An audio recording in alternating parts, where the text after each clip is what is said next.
Donc 2 Rois 2, c'est un test qu'on a vu. 2 Rois 2 à partir du premier verset. Donc si quelqu'un a la page, il peut faire lecture pour tout le monde. Donc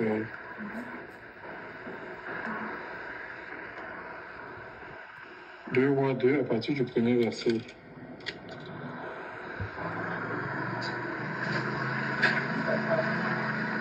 Or, il arriva lorsque Yahweh enleva Élia aux cieux dans une tempête qu'Élia et Élisha partaient de Gilgal. Élia dit à Élisha, s'il te plaît, reste ici, car Yahweh m'a envoyé juste avec Bethel.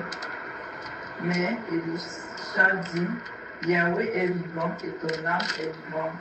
Je ne te quitterai pas. Il descendit à Bethel.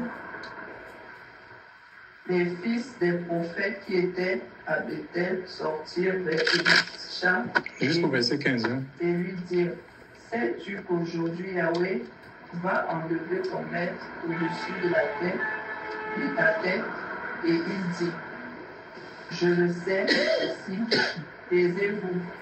Élia lui dit, Élisha, s'il te plaît, reste ici, car Yahweh m'envoie à Jéricho.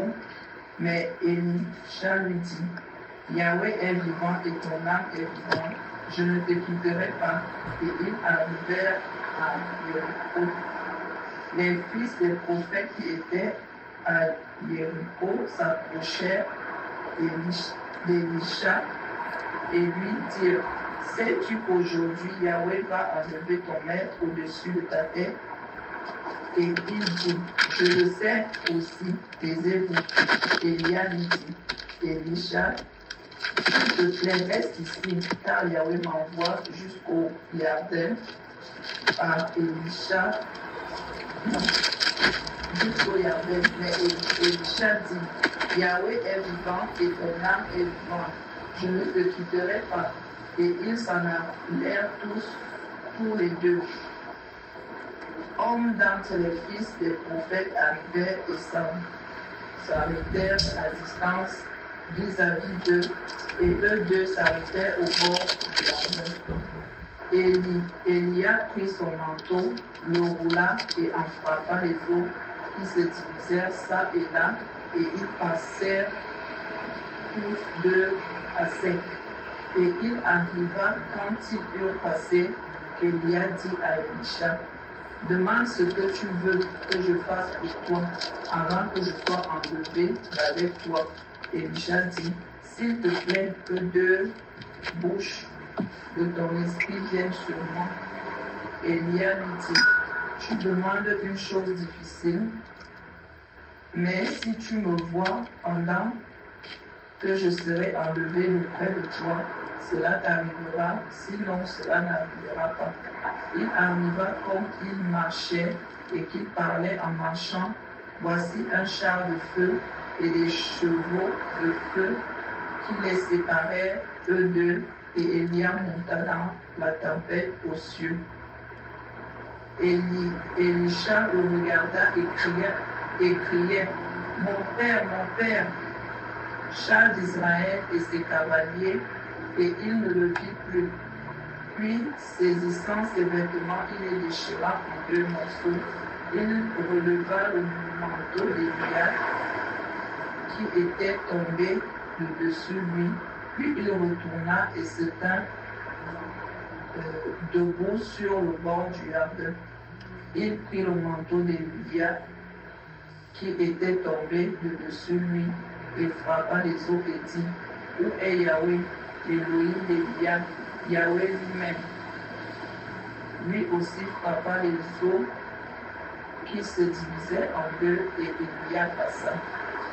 Les fils des prophètes qui étaient à Jéricho en face, l'ayant vu, dire, l'esprit d'Élia repose sur Élisha.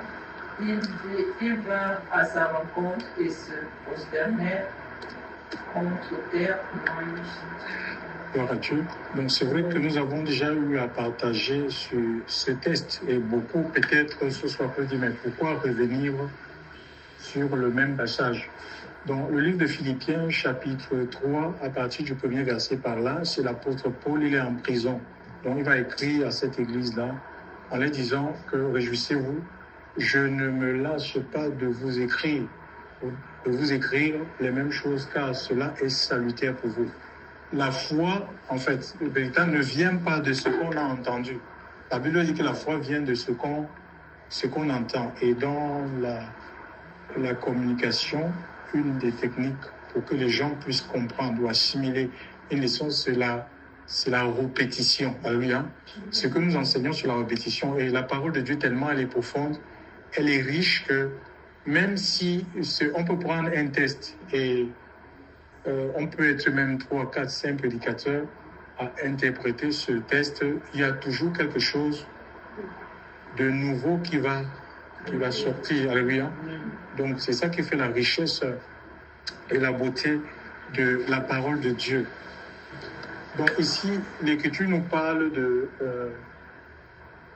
d'une scène, de l'enlèvement du prophète Élie. Nous sommes dans l'ancienne alliance, d'accord?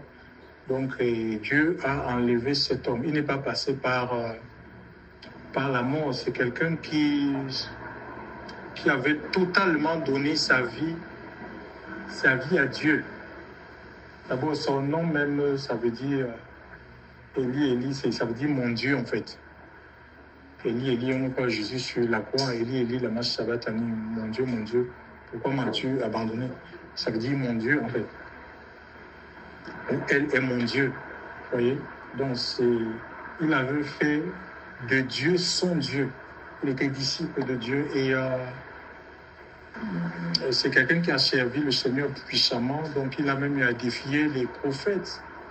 850 prophètes, 400 prophètes de Baal et 450 prophètes d'Astarté. Donc, et il a ramené le cœur. Il avait ramené le cœur du peuple. Le cœur du peuple qui était abandonné dans l'idolâtrie. Il les a ramenés à la loi de son Dieu. Donc ici, nous voyons, il est avec Élisée. Élisée, c'était un fermier. D'accord. Et dans la culture juive, chez les Juifs, un prophète ne pouvait sortir que de la famille des prophètes. Donc c'était quelque chose qui se transmettait de père en fils, oui. Donc Élisée, en temps normal, en tant que fermier, n'était pas destiné à être prophète. Mais à cause de son alignement, on voit quelqu'un qui suit. Donc le Seigneur l'a choisi comme ça pour succéder à Élie. Ce n'est pas une succession dans la chair ou le rejet d'une ancienne génération. Du coup, maintenant, les fatigués à les vieux prophètes, place aux jeunes prophètes. Non. L'Écriture nous dit que nous sommes dans... on fait de la marche avec Dieu, où la vie chrétienne, la vie de foi, la vie dans le royaume des cieux, c'est comme une course, d'accord? C'est comme une course, nous sommes dans une course, mais avec, on appelle ça comment? Il y a une course là, des marathons qu'on fait avec un témoin, d'accord? Il y a quelqu'un qui est devant toi, et tu dois parcourir, tu dois parcourir une certaine distance, et quand tu arrives à un endroit, il y a quelqu'un, il faut que tu passes ton témoin. C'est pas toi qui décides à qui tu dois donner ce témoin, d'accord? Tu dois passer le témoin. Nous voyons dans les Écritures, il y a plusieurs exemples. Quand le Seigneur a décidé de prendre Moïse, et Moïse il s'est pas mis à réfléchir, mais voilà, donc, mais Seigneur, tu vas me prendre. Il faut qu'avec son intelligence, non, mais c'est qui? Allez, Hur. Comme Hur était plus proche de lui, il va dire, mais Hur, occupe-toi de ce peuple, de faire rentrer ce peuple dans le pays promis. Non. Ce n'était pas sa prérogative. Donc, il a prié et Dieu lui a dit d'imposer les mains à Josué. C'est le Seigneur qui a choisi Josué. Josué, c'était le choix de Dieu qui a été imposé à Moïse. Nous voyons aussi dans le choix des apôtres, quand le Seigneur est allé prier 12 heures, nous dit l'Écriture, sur la montagne pour choisir 12 apôtres. Il a prié toute la nuit, sous-entend 12 heures. Ça veut dire qu'une heure pour chaque apôtre. Et Dieu va lui donner, quand il est descendu de la montagne, Dieu va lui donner des noms. D'accord? Donc c'est le Seigneur qui se choisit ses hommes. Alléluia. Dieu choisit ses hommes, il choisit qui il veut. Alléluia. Il choisit qui il veut. Et si nous, l'Église, aujourd'hui, on comprend cela, ben, nous allons vivre les merveilles de Dieu. Vous savez, il y a des gens qui sont choisis par le Seigneur pour certaines affectations dans l'Assemblée, mais on ne leur donne pas la possibilité parce que les églises aujourd'hui sont dirigées comme des entreprises. D'accord? Mais ils sont là. Il y a tout. L'Église a le potentiel. Hein? Il y a tout dans les assemblées, mais les assemblées ne veulent pas.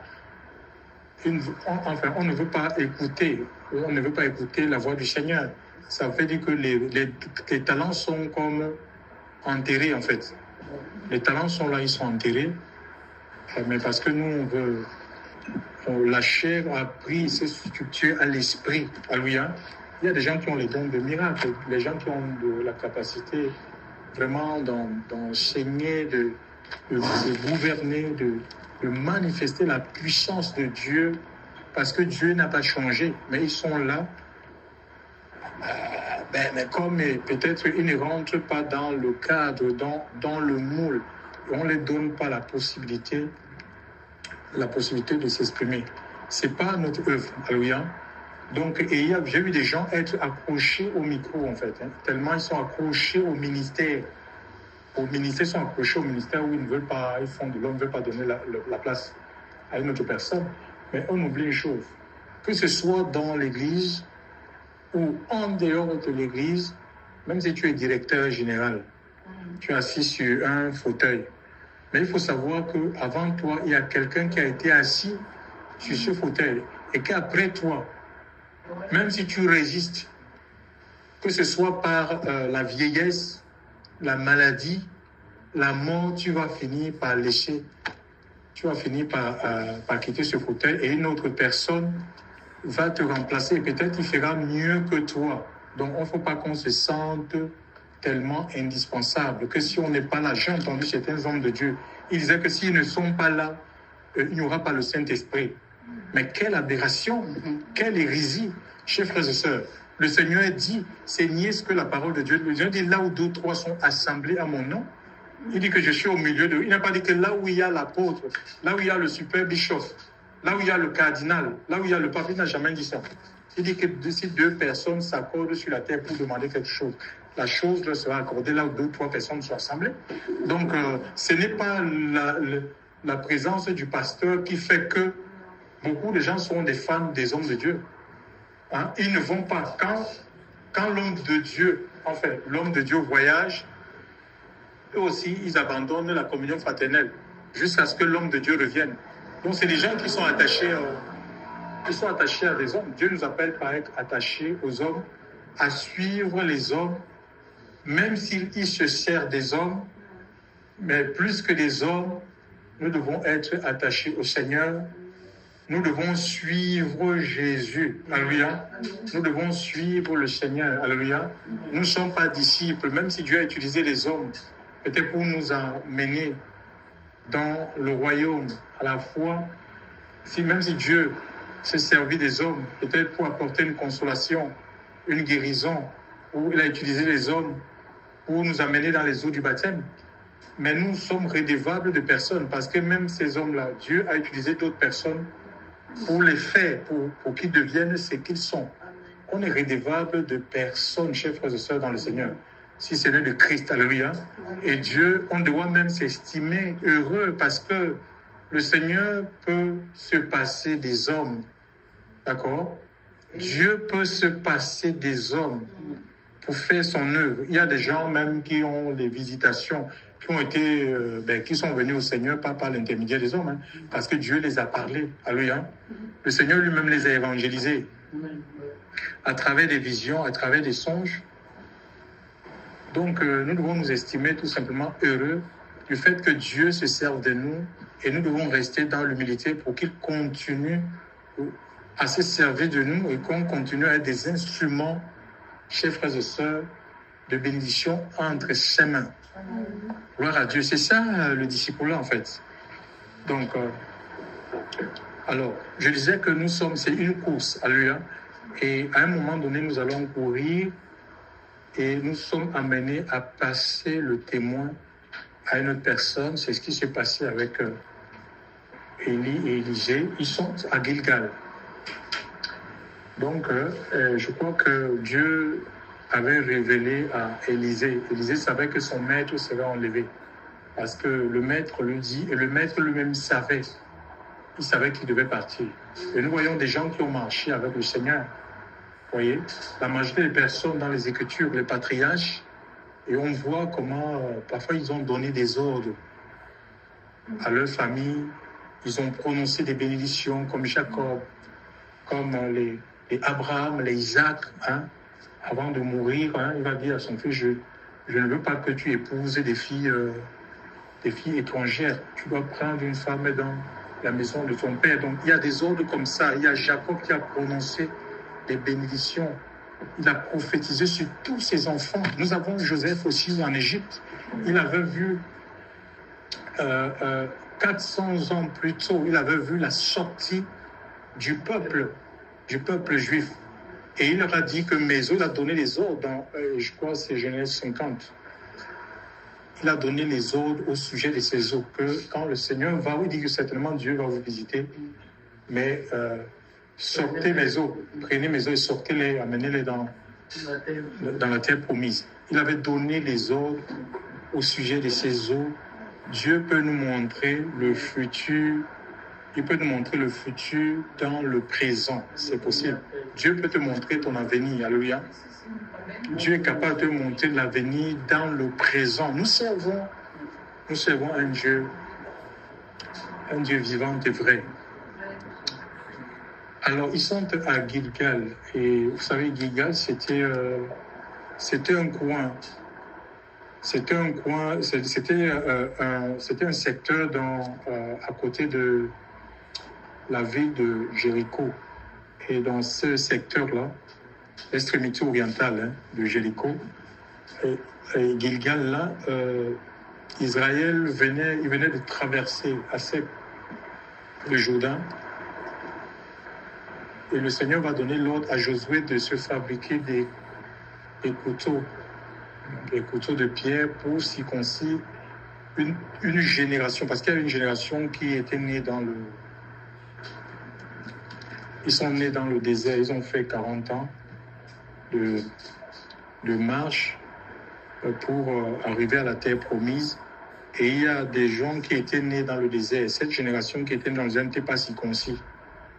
Donc, et là, à Gilgal, avant de rentrer dans la terre promise, Josué va recevoir l'ordre de circoncire toute cette génération-là, tous les mâles. Parce que la circoncision, c'était le signe de l'alliance chez les Juifs, la marque de l'appartenance, alléluia, à Dieu. Donc, et le mot même Giga, ça veut dire, c'est l'action de rouler.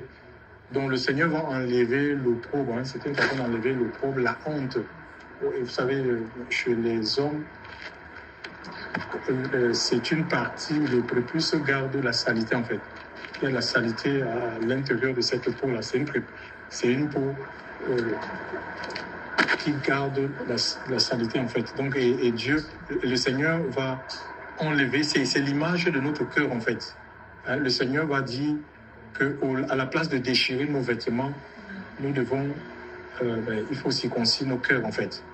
Et on sait que c'est du cœur qu'est né tout ce qui n'est pas, la gloire, tout ce qui n'est pas la gloire de Dieu. Donc voilà. Et cette course-là avec le témoin, c'est pas une course dans la chair. Je crois que c'est le sage Salomon qui a dit dans Ecclésiaste chapitre 9, 11, que la course n'appartient pas aux plus agiles. Les gens qui... c'est pas une compétition dans la chair qui doit être le premier, non. Hein? Et l'Écriture demande de courir dans Hébreux chapitre 12, là. Il dit que puisque nous aussi nous sommes entourés d'une si grande nuée de témoins, débarrassons-nous de tout fardeau et du péché qui nous entoure avec habileté et courons avec persévérance dans l'arène qui est placée devant nous, détournant les yeux d'autres choses et les fixant sur le chef et le conducteur ou le consommateur de notre foi. Alléluia. Nous devons courir avec persévérance parce que l'objectif c'est d'arriver en fait, c'est d'arriver au bout. Alléluia. Tu peux courir. J'ai vu des gens courir comme ça, charnellement, ils se sont essoufflés et puis ils sont en course. Ils ne marchent plus avec le Seigneur aujourd'hui. Nous devons courir. Et l'Écriture nous dit, par exemple, dans Ésaïe 40, 31, il dit que ceux qui se confient, en se confiant en Dieu, ceux qui se confient en l'Éternel, courent et ne se fatiguent pas. Alléluia. Pourquoi? Parce qu'ils sont renouvelés, ils prennent l'envol comme l'aigle. Comparé à l'aigle, ils ont la force, en fait. En se confiant, ils se remettent à Dieu pour chaque situation. Chers frères et sœurs, et ils ont la force, se confient en Dieu, ils sont renouvelés, ils ont la force du Seigneur, la force du Saint-Esprit pour faire quoi? Pour persévérer, pour avancer, chers frères et sœurs, pour cheminer avec Dieu. Le Seigneur nous veut, vous savez, le Seigneur, il est parlé de Gilgal, il y a plusieurs étapes ils ont traversé plusieurs villes jusqu'au Jourdain avant de recevoir quoi? Avant de recevoir le manteau. D'accord? Il y a plusieurs étapes, en fait. Il y a plusieurs étapes avant de recevoir le manteau. Si Élisée s'était arrêté, je ne sais pas où, à Gilgal, il dit, bon, je vais laisser la guerre, ou à Bethel, il dit, je suis fatigué. Oh, Bethel, non, Jéricho, non, mais je ne peux plus continuer. Mais il n'aurait jamais reçu ce revêtement de puissance qui a fait que Élisée, ou le double souffle prophétique, qui l'a mené à travailler plus que son mentor. Il a fait plus de miracles. Il a fait plus de miracles qu'en a fait le prophète. Le prophète Élie. Tout simplement parce qu'il a aligné sa vie. Il a suivi sans poser de questions, sans dire non, mais je suis fatigué. Pourquoi l'enlèvement là ne se fait pas? Il savait que le maître va enlever. Pourquoi est-ce que l'enlèvement là tarde?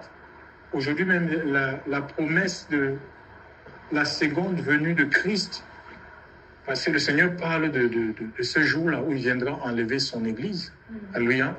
Et il demande à son Église de veiller parce qu'il viendra comme un voleur. C'est-à-dire au moment où on ne s'y attend pas. Au moment où on ne s'y attend pas, il demande de veiller, d'être en veille, chers frères et sœurs. Il va revenir. Où est-ce qu'il va nous trouver? Dans les boîtes de nuit? Où est-ce que le Seigneur va nous trouver en train d'aller dans un rendez-vous d'adultérisme, dans un hôtel? J'ai vu des gens qui sont morts, mes amis, ils sont morts. Ils disaient qu'ils allaient en mission. Vous savez, ici en France, il y a des gens qui ont on appelle ça comment? Ils sont experts pour trouver des alibis, en fait, pour des personnes qui veulent aller commettre des adultères et tout. Donc, on ne te prépare même des trucs de mission, au fait que je suis. Il y a des gens qui sont morts comme ça. Ils disaient qu'ils sont en mission. Ils sont morts dans les chambres d'hôtel. Ils sont morts dans d'autres routes, en fait. Ils disaient qu'ils vont au nord et on dit qu'ils sont morts au sud. Vous voyez un peu le mensonge. Donc, il ne faut pas jouer. Nous pouvons tromper les hommes. D'accord? Nous pouvons tromper les hommes. Nous pouvons nous tromper entre nous. Mais il y a un que nous ne pouvons pas tromper. nous ne pouvons pas tromper nous-mêmes et nous ne pouvons pas tromper le Seigneur. Alléluia. Donc, il sait tout sur nous. Dans la relation là, il faut qu'on sorte de l'hypocrisie religieuse. D'accord? On n'est pas des religieux. Vraiment, soyons disciples du Seigneur, des suiveurs de Christ. Alléluia. Donc voilà, on suit Christ. Hein. C'est pas, on n'est pas là pour faire la religion, pour essayer de se donner une bonne image, de montrer quelque chose qu'on n'est pas en fait. Parce que le Seigneur, il sait ce qu'on est, chef ou dans le Seigneur.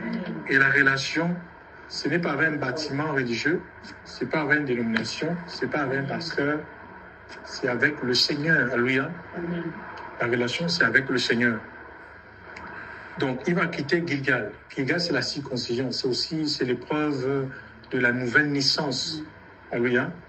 Oui, on est né de nouveau, mais ce n'est pas la nouvelle naissance, ce n'est pas l'aboutissement d'une vie avec Dieu. Tu ne vas pas rester à l'état bébé toute ta vie. Alléluia.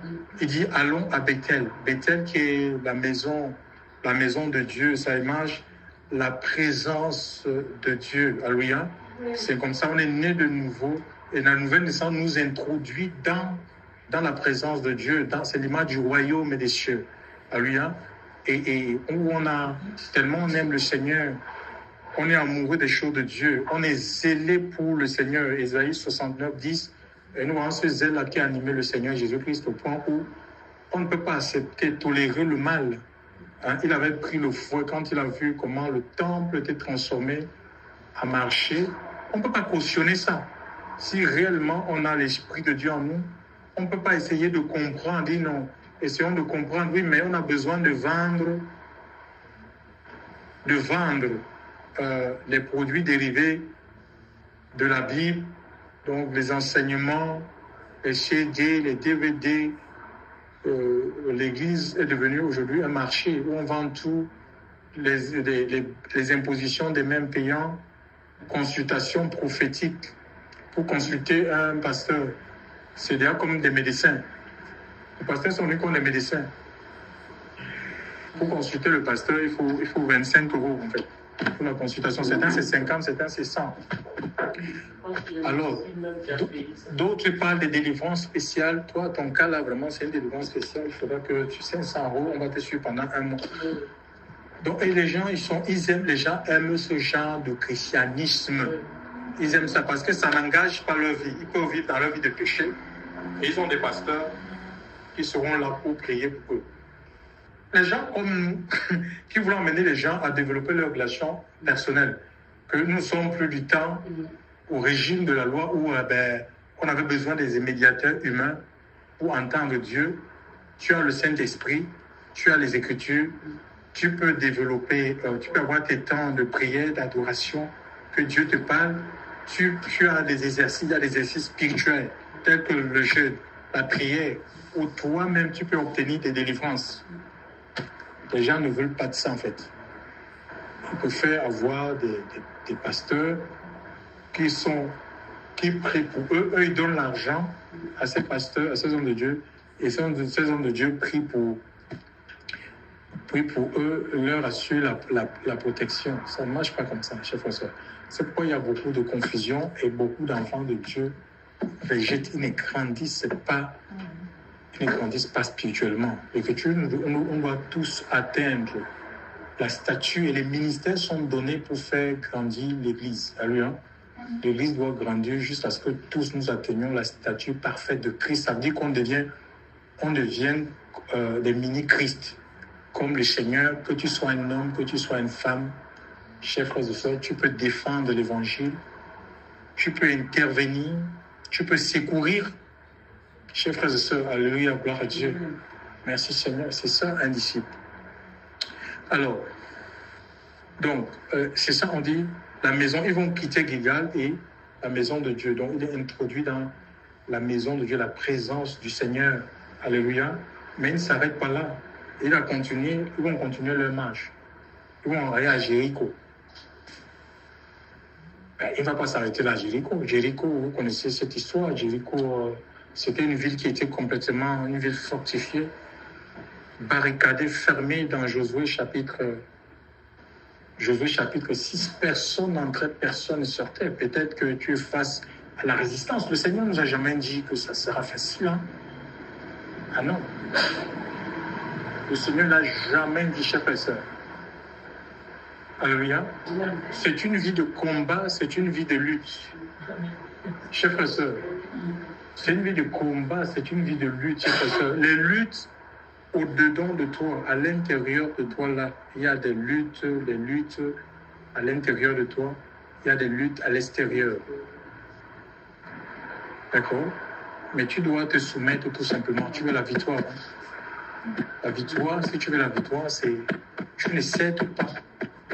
Il y a des luttes à l'intérieur de toi. Il y a des luttes à l'extérieur de toi, chers frères et sœurs. Et l'Écriture dit que nous n'avons pas encore lutté jusqu'au sang en combattant contre le péché, chers frères et sœurs. Alléluia. C'est une lutte parce que le péché, Satan, il se sert du péché pour nous ralentir, pour nous affaiblir, mais pour nous tuer, chers frères et sœurs. Et personne n'est exempt. Personne n'est exempt, chers frères et sœurs. Donc le diable sait des choses qu'on voit là. Donc je ne sais pas ce qu'on regarde. Attention. Il y a la convoitise, chers frères et sœurs. Le péché de la convoitise, ce qu'on regarde là, ça rentre en nous. Ça rentre en nous et ça affecte notre esprit. Alléluia. La convoitise, c'est un péché qui est réel. Ce n'est pas visible, mais parfois on transporte, ça, on rentre dans l'assemblée avec, on ressort avec. Dans les commandements que Dieu avait donnés à son serviteur Moïse, je crois le dernier commandement, le 10e, il est dit, tu ne convoiteras point la maison de ton frère, ni la femme de ton frère, ni l'âne, ce qui appartient à ton frère. Quelle que soit la chose qui appartient, tu ne dois pas convoiter. Quand on parle de femmes, ce n'est pas forcément mariées, même les femmes qui sont seules, ce sont des mariés en devenir. Ce sont les femmes des personnes. Ce sont les hommes des personnes. Donc la convoitise. Et Jacques nous dit que lorsque la convoitise a conçu, donc quand on laisse ce péché-là rentrer, c'est comme un homme et une femme qui ont des rapports et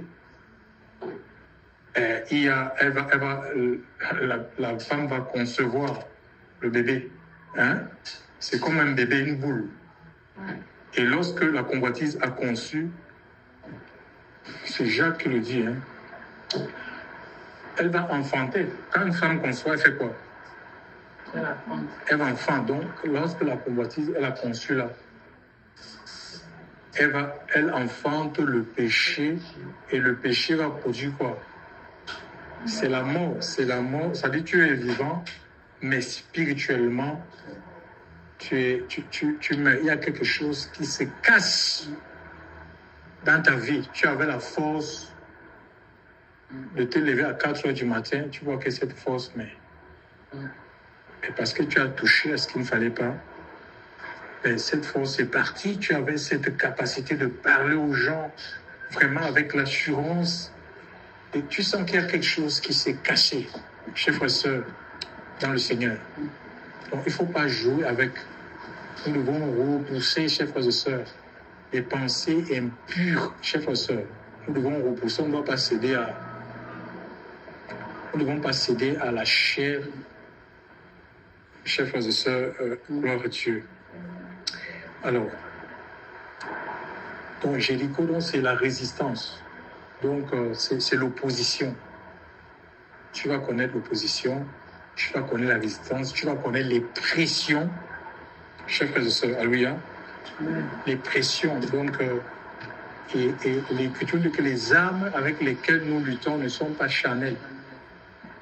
Donc, 2 Corinthiens 4 10 par là.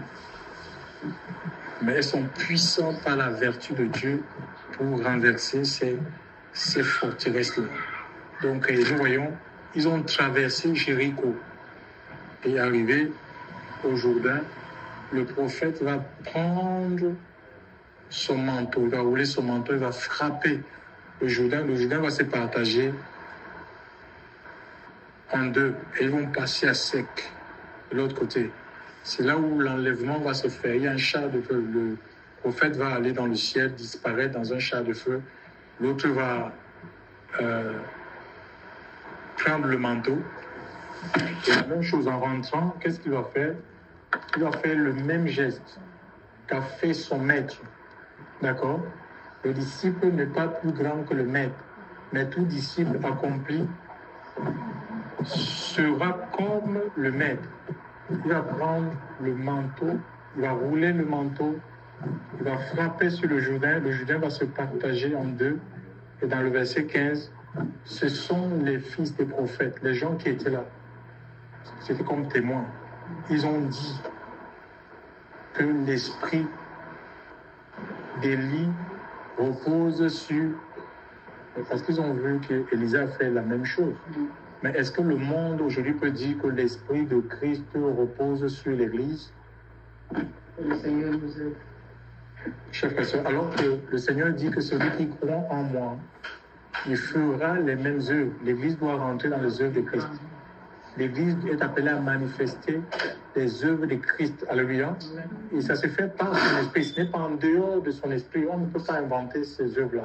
C'est l'Esprit de Dieu qui nous entraîne dans les œuvres qui sont préparées.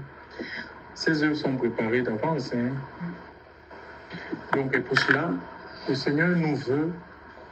Il veut pas que. On ne doit pas s'arrêter à Jéricho, Bethel, devant face opposition, résistance, nous devons tenir ferme parce que c'est le Seigneur qui combat pour nous. À Jéricho. Il nous veut jusqu'au Jourdain. Le Jourdain, ça veut dire, le mot Jourdain, ça veut dire qu'il descend. D'accord? Mais ça dit que nous devons. C'est comme la forme de. C'est une forme de baptême en fait, où notre vie est complètement immergé en fait. Ce n'est pas que ta bouche est dans le Jourdain et ton bassin est à l'extérieur du Jourdain. Non. Ou bien ton bassin à l'intérieur du Jourdain et ta bouche est dans le monde. C'est toute ta vie qui doit être complètement toi dans le Jourdain en toi. Alors, et ainsi, c'est la mort à soi-même en fait. C'est une descente totale. Ça dit que tu essaies de diminuer. Et l'Écriture nous dit dans 1 Pierre 5,6 par là que humiliez-vous sous la puissante main de Dieu afin qu'il vous élève au temps convenable. C'est Dieu qui nous donne la visibilité.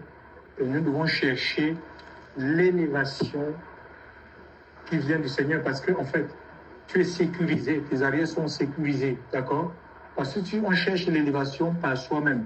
C'est comme si on empruntait un ascenseur qui n'a pas de frein. Et la chute sera catastrophique, chers frères et sœurs dans le Seigneur. Donc nous devons chercher l'élévation. Il faut laisser ces dieux, laisse le Seigneur nous rendre visibles. Ton ministère, si tu as reçu un ministère, je ne sais pas, international, laisse le Seigneur rendre ce ministère. C'est lui qui rend ce ministère international. Donc les choses qu'il faisait, ne cherchons pas la popularité par nous-mêmes, chers frères et sœurs, par la force de la chair, les médias. Chers frères et sœurs, dans le Seigneur, on n'a pas besoin. Laissons le Seigneur faire l'œuvre. Alléluia. Peut-être qu'on n'est pas encore préparé à ça.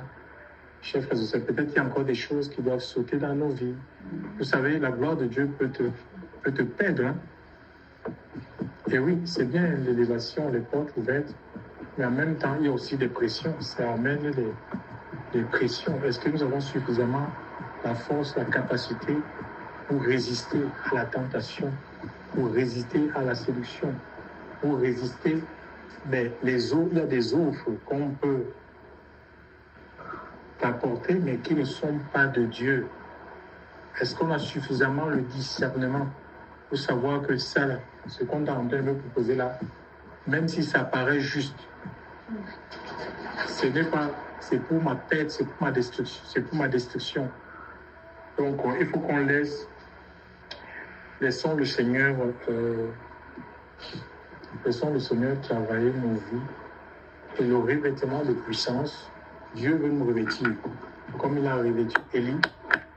Et nous, on n'a pas forcément besoin d'être fils de prophète. Je n'étais pas un fils de prophète.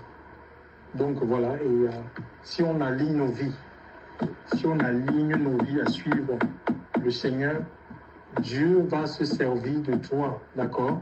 Je parle bien sûr le Seigneur, à obéir à ses commandements, à écouter la voix du Saint-Esprit. Il va te dire, ne fais pas ça. C'est à toi de tester, c'est ça la parole de Dieu. C'est une parole qui est vivante, qui est tranchante. L'Écriture dit que c'est une parole même qui est pénétrante. Dans le livre de Hébreux, chapitre 4, verset 12. La parole de Dieu est vivante, efficace, plus tranchante que toute épée à deux tranchants, pénétrante, jusqu'à séparer âme et esprit, jointure et moelle, elle juge les sentiments et les pensées des cœurs. Donc ne dis pas, ah mais le prédicateur en train de prêcher pour moi. Non, mais c'est Dieu qui te reprend. Alléluia. On prêche pour personne. C'est Dieu qui te reprend parce qu'il veut t'amener plus loin. Je sais, peut-être que tu es à Bethel. Il dit non, il faut que tu avances.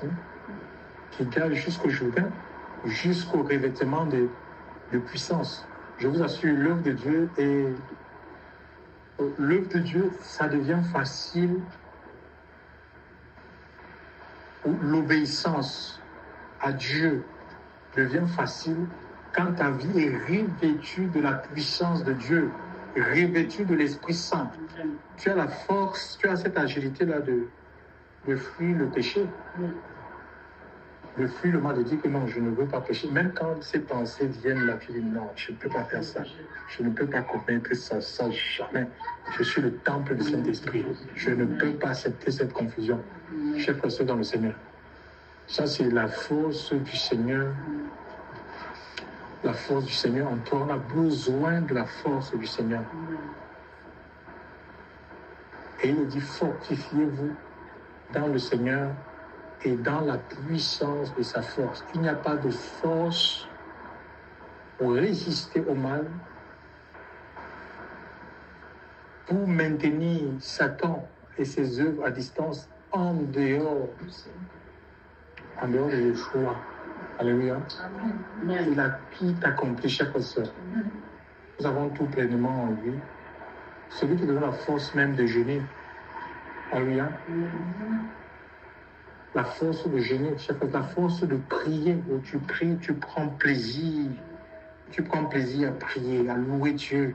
Tu prends plaisir à méditer la parole du Seigneur. C'est lui qui te donne cela, d'ailleurs, cette force-là. Pour qu'on sorte un peu des études religieuses. Vraiment, tu es porté par, tu te sens porté par le Seigneur pour faire l'œuvre de Dieu. Même par rapport à ton travail. Travail que tu as dans le monde là. On peut se sentir fatigué. Mais Dieu te donne de la force. Il renouvelle. Il te donne la force. Pour te lever le matin comme tu sens, comme tu es porté pour faire de manière efficace ton travail, chers frères et sœurs. Le travail dans le monde. Dont la force nous vient de lui. Et le Seigneur veut que tous nous soyons des disciples matures, des gens qui manifestent les œuvres de Christ. Alléluia. Celui qui croit en moi, il le fera. Il n'est pas dit l'apôtre qui croit en moi, le prophète qui croit en moi, l'évangéliste qui croit en moi. Non, celui qui croit en moi, tu peux mettre ton nom. Alléluia. Il le fera. Donc, ça veut dire que Dieu, le Seigneur est capable de faire. Celui qui fait par son esprit. Alléluia. Par son esprit. Et nous vivons l'ère de l'esprit.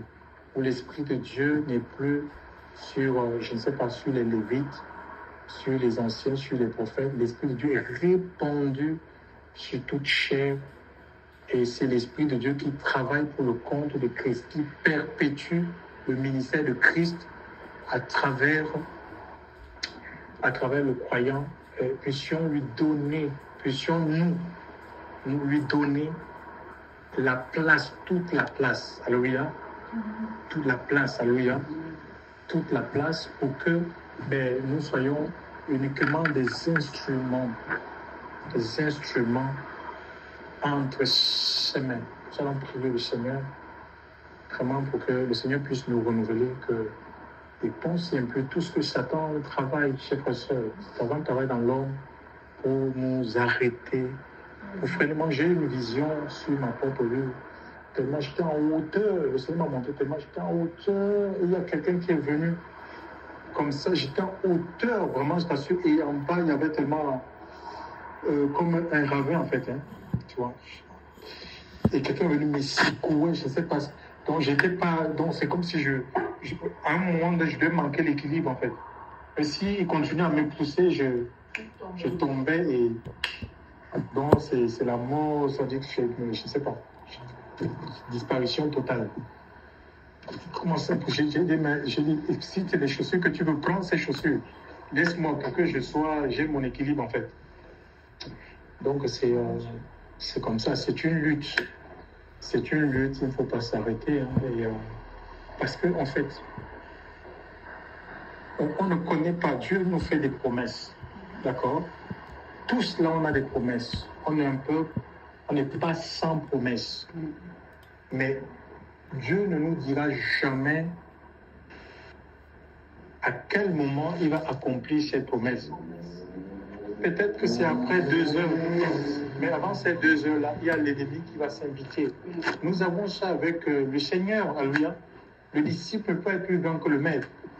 Hein, Jésus, c'était un temps pour lui de rentrer dans le ministère, chers frères et sœurs, en Galilée, dans la puissance de l'Esprit pour guérir les gens. Et Satan s'est invité au désert, alléluia. C'était pour l'empêcher de rentrer dans la mission, chers frères et sœurs. Et c'est comme ça. Et ça, c'est tout au long de sa vie. Même s'il s'était retiré, mais l'Écriture dit pour un temps, il va revenir sous une autre forme. Il va revenir sous une forme. C'est pourquoi il ne faut pas que nous dormions sur nos lauriers. Il faut que nous soyons alertes. Je vais demander au Seigneur ce soir, vraiment non seulement qu'il te revête à nouveau de la puissance de son esprit. Non, mais les chrétiens, ce n'est pas des gens qui pleurent. Hein, parce que tu travailles des études, tu pleures quoi? Tu dois combattre, tu dois crier, tu ne peux rien changer. Oui, tu peux pleurer. Tu peux pleurer, mais tu pleures et tu pries, tu dis Seigneur. D'accord? Oui, c'est normal. On pleure, nous, on a des moments où on pleure. Hein. Mais tu continues à combattre, oui. Hein. Tu continues à combattre, tu ne t'arrêtes pas. Tu ne peux changer aucune situation, frère. Non, mais on a connu des situations où on se disait, mais comment? Non, la confusion n'est pas pour les enfants de Dieu, je vous assure. On n'est pas parfait. Hein. C'est un travail de Dieu, mais nos cœurs doivent être ouverts pour laisser le Seigneur achever ce qu'il a commencé en chacun de nous. Je vous assure, aimer le Seigneur plus que tout. Lutter pour la transformation, chers frères et sœurs. Lutter pour la transformation, ne vous arrêtez pas. Et Dieu va se servir. Vous allez vivre des victoires. Vous allez vivre des victoires, chers frères et sœurs, dans le Seigneur. Donc, on va prier vraiment que le Seigneur nous renouvelle ce soir et qu'il nous donne vraiment de rester dans ses voies, quelles que soient les circonstances. Nous voulons des instruments pour lui, pour sa gloire. L'œuvre de Dieu est facile, je vous assure. L'œuvre de Dieu est facile par le Saint-Esprit. L'œuvre de Dieu est facile par le Saint-Esprit. Parce que tu n'as même pas honte. Tu ne te mets pas à telle personne. Tu as des résultats en fait. Tu peux prier même sur des personnes. Tu vas t'amener à prier sur des personnes, même au milieu des foules comme ça. Tu vas prier et il y aura le résultat. L'œuvre de Dieu est facile par le Saint-Esprit, mais vraiment que le Seigneur nous aide à lui donner toute notre vie. S'il y avait des racines d'amertume, de non-pardon, des envies de péché, vraiment que le Seigneur enlève ces choses à lui. Hein? Qu'il enlève ces choses, qu'il nous revêt à nouveau de ce manteau spirituel, chers frères et sœurs, pour travailler pour lui de manière efficace et qu'il nous rende alertes. Alléluia. Nous voulons être sensibles à la voix de l'Esprit pour qu'on ne manque pas les visitations, ce que Dieu a envie de faire. Alléluia. Comme ce prophète-là, Élisée. Élisée était un homme alerte. Alléluia. Et bien, c'est pourquoi il n'a pas laissé son maître. Il a suivi, alléluia. Partout où il allait, il était avec lui. Parce qu'il savait que son maître devait être enlevé. Et il avait besoin de ce manteau-là pour continuer l'œuvre qui avait été commencée le prophète Élie. À lui soit de la gloire, nous prions le Seigneur. Notre Dieu, notre roi, je vais te rendre grâce, Seigneur. Tu es